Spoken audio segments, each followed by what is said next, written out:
1절로 9절입니다. 신약성경 377쪽 베드로전서 1장 1절로 9절입니다. 주신 말씀을 교독하시면서 살아계신 하나님의 음성을 듣겠습니다.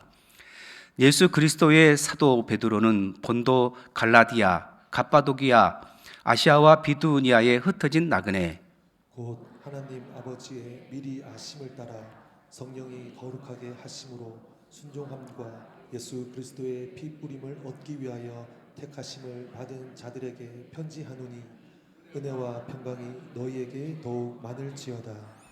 우리 주 예수 그리스도의 아버지 하나님을 찬송하리로다. 그의 많으신 긍휼대로 예수 그리스도를 죽은 자 가운데서 부활하게 하심으로 말미암아 우리를 거듭나게 하사 산 소망이 있게 하시며 썩지 않고 더럽지 않고 쇠하지 아니하는 유업을 있게 하시나니 곧 너희를 위하여 하늘에 간직하신 것이라. 너희는 말세에 나타내기로 예비하신 구원을 얻기 위하여 믿음으로 말미암아 하나님의 능력으로 보호하심을 받았느니라. 그러므로 너희가 이제 여러 가지 시험으로 말미암아 잠깐 근심하게 되지 않을 수 없으나 오히려 크게 기뻐하는도다. 너희 믿음의 확실함은 불로 연단하여도 없어질 금보다 더 귀하여 예수 그리스도께서 나타나실 때에 칭찬과 영광과 존귀를 얻게 할 것이니라. 예수를 너희가 보지 못하였으나 사랑하는도다. 이제도 보지 못하나 믿고 말할 수 없는 영광스러운 즐거움으로 기뻐하니 믿음의 결국 곧 영혼의 구원을 받음이라. 아멘. 아멘. 여러분 요즘 날씨가 많이 춥죠? 많이 추워요. 그럼에도 불구하고 함께 또 이 자리를 이렇게 참여해 주신 여러분 정말 사랑하고 축복합니다. 옆 사람에게 이렇게 인사하겠습니다. 주 안에서 사랑하고 축복합니다. 겨울을 또 잘 이겨내시기 바랍니다. 요즘 날씨를 이제 최강 한파, 최강 추위라고도 합니다. 근데 이제 우리는 추위를 싫어하게 하는 사람이 많아서 빨리 추위가 좀 지나가고 봄이 왔으면 좋겠다, 또 따뜻한 날씨가 되었으면 좋겠다 이렇게 생각하시는 분들이 계시는데요. 여러분 농부들이 또 종종 그런 말을 하시는 거 들어보셨어요? 겨울은 날씨가 추워야 이제 다음에 농사가 풍년이 된다 이런 말 들어보셨나요? 왜냐하면 이제 그 땅 속에 병충해라 할지 이런 것들이요 막 해충이 알을 낳잖아요. 근데 날씨가 추워야 그 땅속 깊은 곳에 있는 알도 다 얼어버리고 해충들이 다 죽는다라고 합니다. 그리고 만약에 겨울이 좀 따뜻해 버리면 이듬해 봄에 병충해가 창궐하게 된다고 하지요. 또 나무들도 좀 추워야 나이테가 아주 굵어지고요. 그리고 뿌리를 깊게 내린다고 해요. 그리고 보리 있잖아요. 보리도 밟히고 어는 과정을 거쳐야 뿌리를 든든하게 내린다고 하지 않습니까? 여러분 혹시 춘화 현상에 대해서 들어보셨어요? 개나리가 봄에 노란 꽃을 피우기 위해서는요 반드시 한파를 견뎌야만 피울 수 있고요, 따뜻한 지방에서는 개나리가 꽃이 피지 않는다고 해요. 우리 인생의 겨울과 같은 시련도 마찬가지입니다. 성도의 눈물을 볼 때 참 마음이 가끔 아플 때가 있어요. 목사님 왜 저에게 이런 시련이 오는 걸까요? 저에게 왜 아픔이 올까요? 이렇게 물으는 분들을 향해서 어떻게 대답을 해줄 수가 없습니다. 하지만 오늘 성경은요 그 겨울이 우리의 영혼의 모든 해충과 병충해를 완전히 박멸하고 우리를 더 강건케 하기 위함이라고 말씀해 줍니다. 우리가 정금같이 더 단단한 하나님의 사람으로 나오게 하기 위함이라고 말씀하고 있어요. 그래서 오늘 우리가 읽은 말씀을 보면 예수를 믿을 때에 우리는 바라기는 형통함, 고난이 없는 평탄함, 평안을 원하지만 성경은 그렇게 말씀하지 않아요.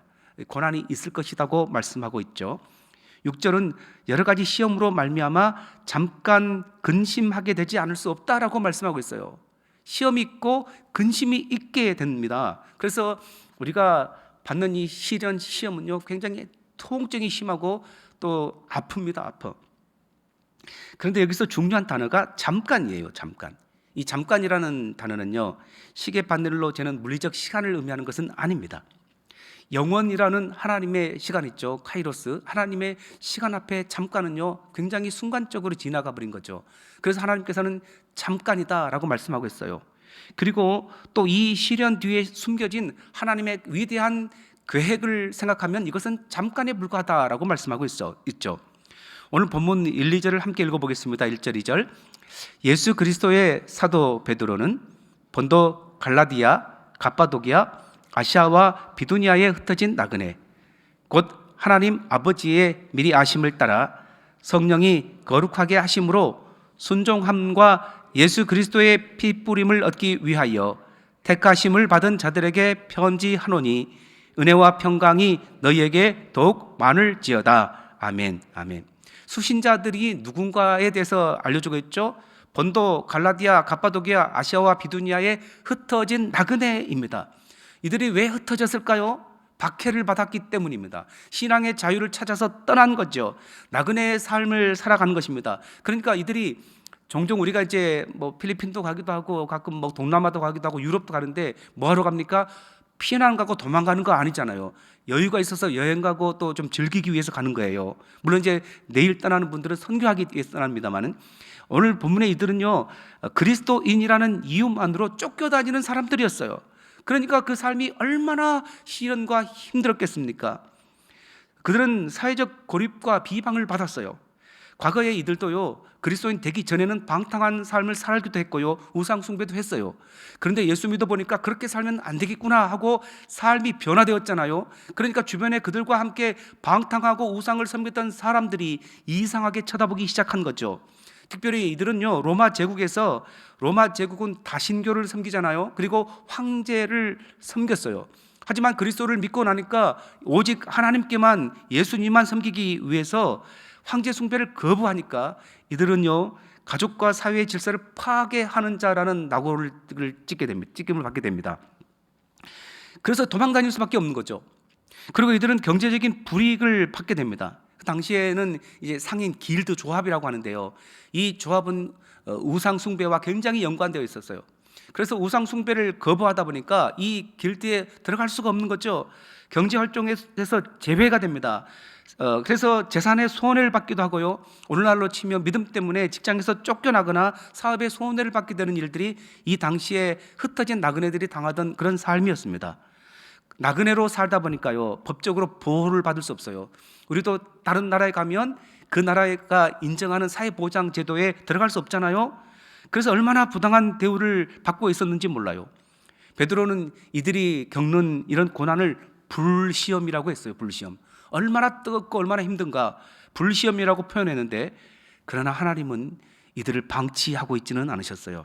5절에 보면 너희는 하나님의 능력으로 보호하심을 받았느니라 라고 말씀하고 있어요.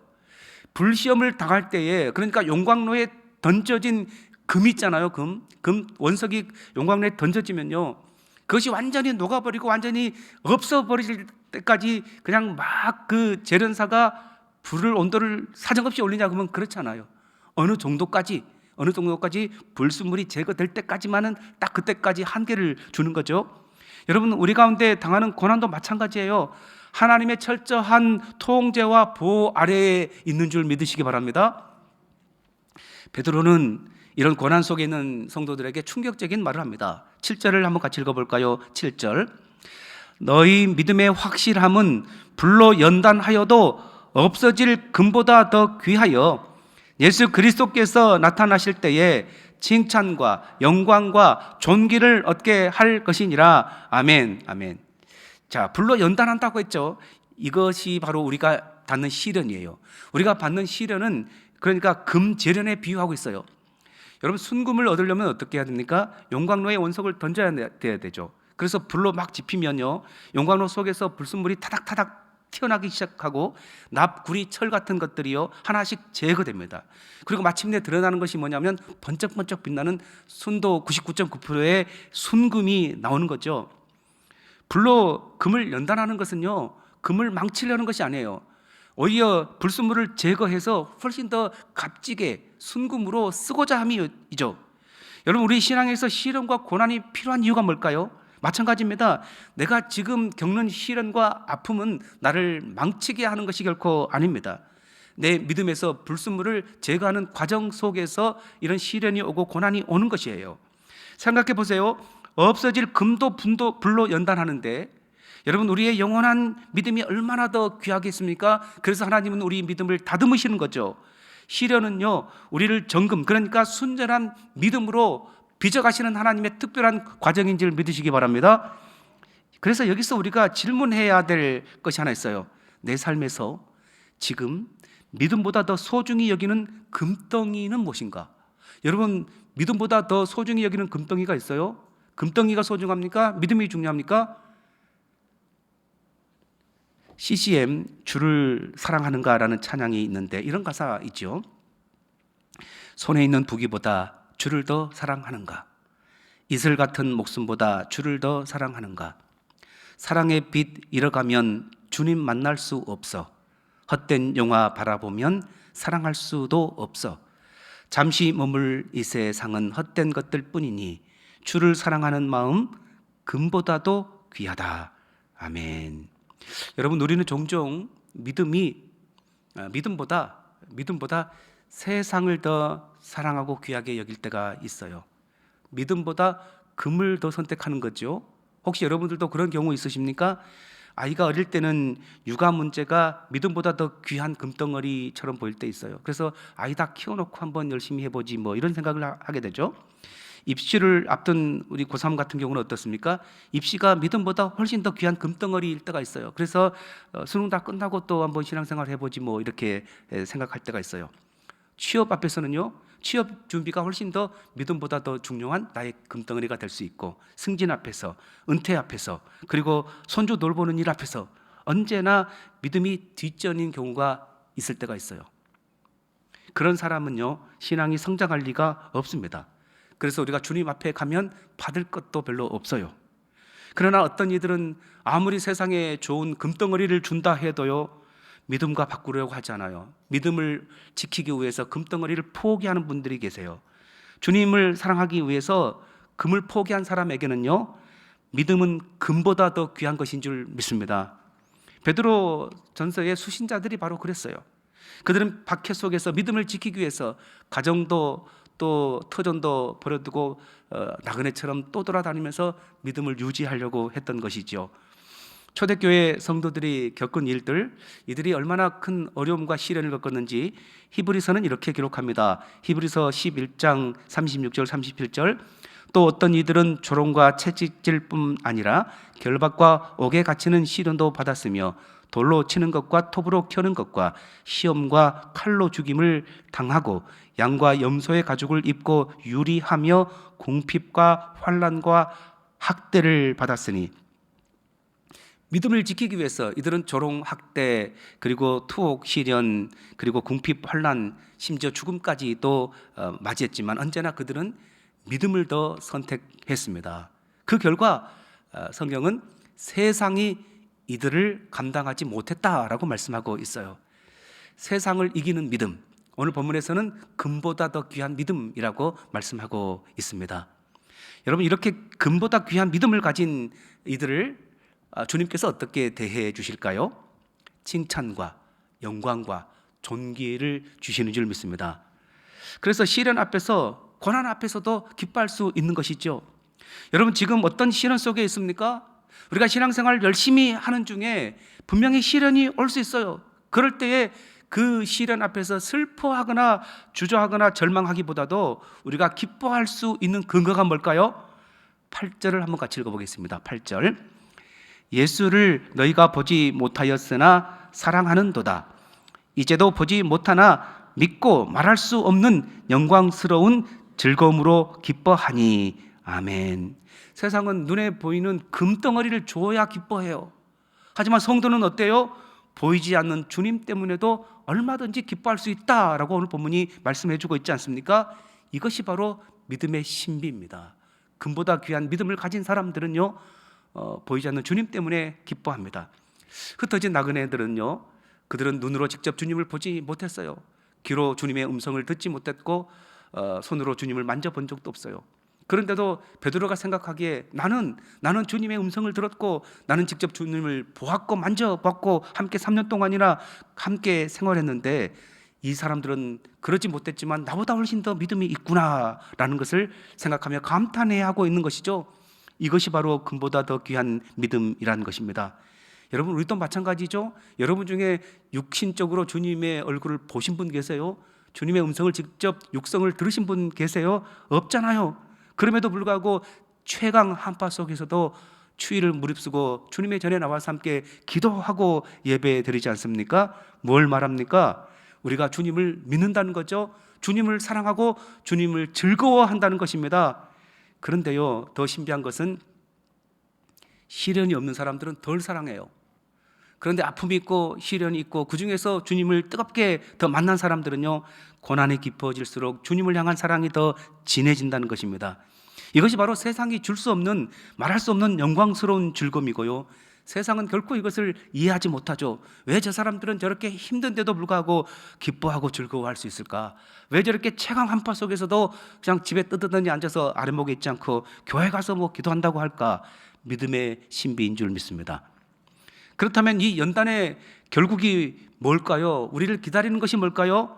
믿음의 결국은 구원이라고 오늘 구절이 이렇게 말씀해 주고 있습니다.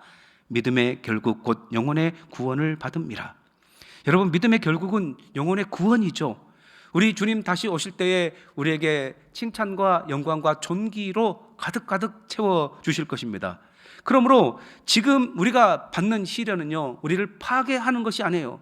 우리를 완전히 무너뜨리려고 오는 것이 아니고 우리를 더 강건케 하고 마침내 우리에게 구원을 주고 금보다 귀한 가정으로 우리를 담아가는 줄 믿습니다. 여러분, 여러분이 받는 고난은요, 시련은 또 이렇게 주님 때문에 견디고 헌신하고 희생하는 것은 결코 헛된 것이 아닌 줄 믿습니다. 지금 하나님은 우리에게 시련도 주지만 하나님께서 적당하게 지금 결정적인 순간에 보호하시기 위해서 온도를 맞추고 계신 줄 믿습니다. 어떻게요? 가장 아름다운 보석으로 순금으로 빚어지도록 불순물을 하나하나 떨어내는 과정 가운데 우리를 집어넣고 계신 것입니다. 용광로의 불이 뜨거울수록 순금의 빛깔은 더 찬란하다는 것 아십니까? 시련이 클수록 나에게 하나님이 주시는 영광도 크구나, 이런 마음 가지시기 바랍니다. 그래서 오늘 여러분의 삶 속에서 금과 믿음 사이에 선택의 순간이 온다면 여러분은 뭘 선택하시겠습니까? 금덩어리를 선택하시겠습니까? 아니면 믿음을 선택하시겠습니까? 담대하게 믿음을 선택하시기 바랍니다. 육아의 현장이 우리 젊은 분들이 육아에 얼마나 지치고 힘든지 몰라요. 그리고 또 우리 학생들 입시나 취직의 그 자리에서, 그리고 직장인들 생계의 위협 속에서 주님, 이 상황보다 주님을 더 사랑합니다, 이렇게 고백할 수 있기를 바랍니다. 그것이 금보다 빛나는 믿음인 줄 믿습니다. 여러분, 우리가 지금 최강 한파의 한복판을 지나고 있는데요, 반드시 이 겨울 지나갑니다. 그 겨울이 지나가면 우리의 영혼은 정금같이 빛나게 될 줄 믿습니다. 따뜻한 봄에 우리가 찬란하고 아름다운 개나리를 피워낼 수 있는 우리의 삶이 될 줄 믿습니다. 여러분, 그래서 우리 모두 주님 다시 오실 그날, 우리가 주님이 주시는 칭찬과 존귀와 영광을 받고 주님과 함께 감사와 즐거움 속에서 주님을 맞이하는 우리 모두가 되시기 바랍니다. 여러분의 믿음은 금보다 귀합니다. 우리 옆 사람에게 당신의 믿음은 금보다 귀합니다, 이렇게 한번 인사할까요? 그 믿음으로 살아가는 우리가 되시기 바랍니다. 이제 기도하겠습니다.